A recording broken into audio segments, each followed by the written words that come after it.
The shrine was nothing like the grand temples of the other gods. It was humble, made of weathered stone, vines creeping along its edges. A simple wooden altar beneath a canopy of trees that offered more shade than glory. The place had an aura of quiet, unassuming reverence.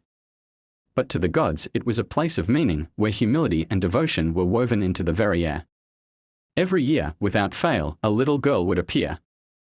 At first, she was small, barely able to carry the basket of flowers she brought each time. Over the years, I watched her grow, watched the child who had once giggled at the sight of my humble shrine turn into a woman whose steps grew slower, whose silvering hair whispered of time's passage. I knew the other gods were not pleased. Their shrines were magnificent, temples carved from marble, gold statues in every corner, incense that reached the heavens.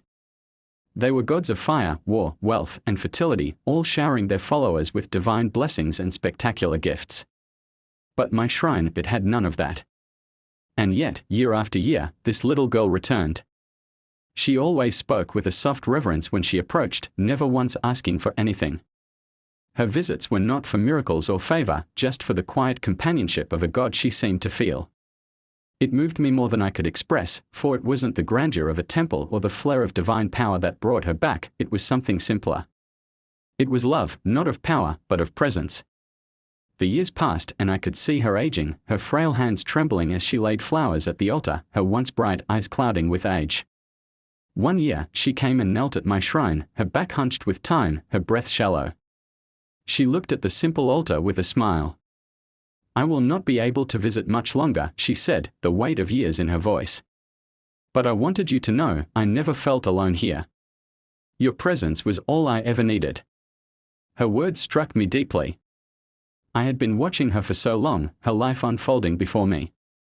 A child who became a woman who aged into a fragile being. I had no gifts of gold or power to offer her. But I could offer something different, a gift no other god could give. I decided to give her a parting gift, one that would be remembered for all time. I approached her quietly as she sat before the altar, her frail form so small in the space that once seemed so vast. "Child," I spoke gently, my voice like a breeze, "you have honored me with your visits, with your devotion. You have given me something no other worshipper could. And for that, I shall grant you one final gift." The woman looked up, her eyes filled with curiosity and weariness. "Do you wish for wealth? Or youth?" I asked, knowing the answer. She shook her head with a soft smile. "No, I asked for nothing." "Then let me give you my essence," I said, a ripple of power swirling through the air. "Let me give you a piece of the eternal, so you may walk in this world forever, beyond the bounds of age and time. You will never grow old again, for you will carry a part of me within you." Her eyes widened and her voice trembled. "But I am just a humble woman. I am not like the others. I don't need such things."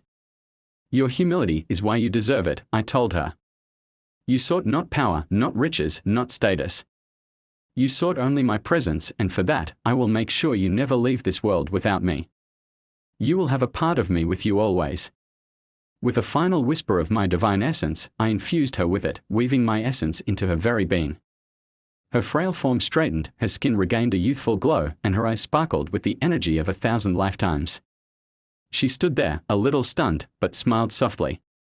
"Thank you," she whispered. "But what of you, my God?" I smiled. "I am here, always. You need not worry for me. As long as you walk this world, you carry a piece of me with you."